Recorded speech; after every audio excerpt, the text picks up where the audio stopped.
ଆଜ୍ଞା ନିଶ୍ଚିତ କାହିଁକିନା ମୁଁ ବିରାଟ ସାର୍ଙ୍କର ଯେଉଁଟା ବି ଉପଲବ୍ଧି ଥାଏ ତ ମୁଁ ସେଇଟା ମୋ ଦେହରେ ଟାଟୁ ଜରିଆରେ ଲୋକମାନଙ୍କୁ ଦେଖାଏ।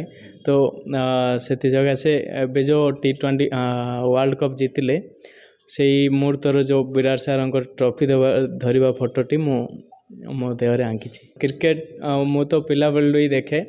ବିରାଟ ସାର୍ଙ୍କର ମୋତେ ଗୋଟେ ଭଲ ଲାଗିଲା କି ତାଙ୍କର ଯେଉଁ ଏଗ୍ରେସିଭ୍ ଥିଲା ଆଉ ତାଙ୍କର ବ୍ୟାଟିଂ କରିବା ଷ୍ଟାଇଲ୍ ମୋତେ ଭଲ ଲାଗେ। ତାଙ୍କର କଭର୍ ଡ୍ରାଇଭ୍ ହେଉ କି ପୁଲ୍ ସଟ୍ ହେଉ ତାଙ୍କର ଯେଉଁ ଅପୋଜିସନ୍କୁ ଏଗ୍ରେସିଭ୍ ଦେଖାଏ ସେଇଟା ହିଁ ମୋତେ ଭଲ ଲାଗିଥିଲା। ତାପରଠାରୁ ମୁଁ ତାଙ୍କର ବହୁତ ବଡ଼ ଫ୍ୟାନ୍। ନିଶ୍ଚିତ ଭାବେ ବହୁତ ଗୁଡ଼ିଏ ଜାଗା ଅଛି ଆହୁରି ଆଶା କରୁଛି କି ଆହୁରି ତାଙ୍କର ଉପଲବ୍ଧି ହେଉ। ମୁଁ ନିଶ୍ଚିତ ଭାବରେ ସେଇ ଯେଉଁ ଜାଗା ଗୁଡ଼ାକ ଖାଲି ଅଛି ମୁଁ ସେଇଟା ବି ଫୁଲ୍ କରିବି। ଦେଖାଯାଉ ଦିନେ ନା ଦିନେ ତ ଆମେ ଫର୍ମାଟରୁ ରିଟାୟାରମେଣ୍ଟ କରିବାର ହିଁ ଅଛି।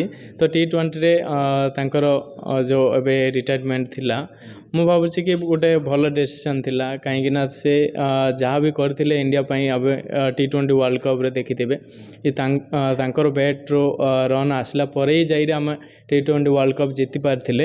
ତାପରେ ସେ ରିଟାୟାରମେଣ୍ଟ ନେଇଥିଲେ। ତ ମୋତେ ତାଙ୍କର ଯେଉଁ ଏଇ ଡିସିସନ୍ ବହୁତ ଭଲ ଥିଲା।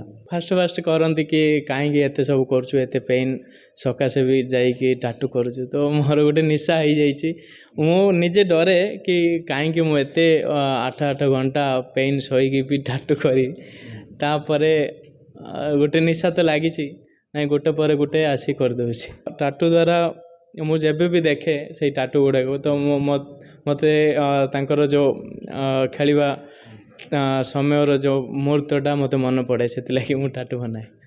ଲାଷ୍ଟ ଟାଇମ୍ 2023ରେ ମୁଁ ଦେଖା ସାକ୍ଷାତ ହେଇଥିଲା ଅହମ୍ମଦାବାଦରେ। ତାଙ୍କ ସହିତ ହିଁ ସୁଟ୍ ଥିଲା, ଏଡ୍ ସୁଟ୍ ଥିଲା।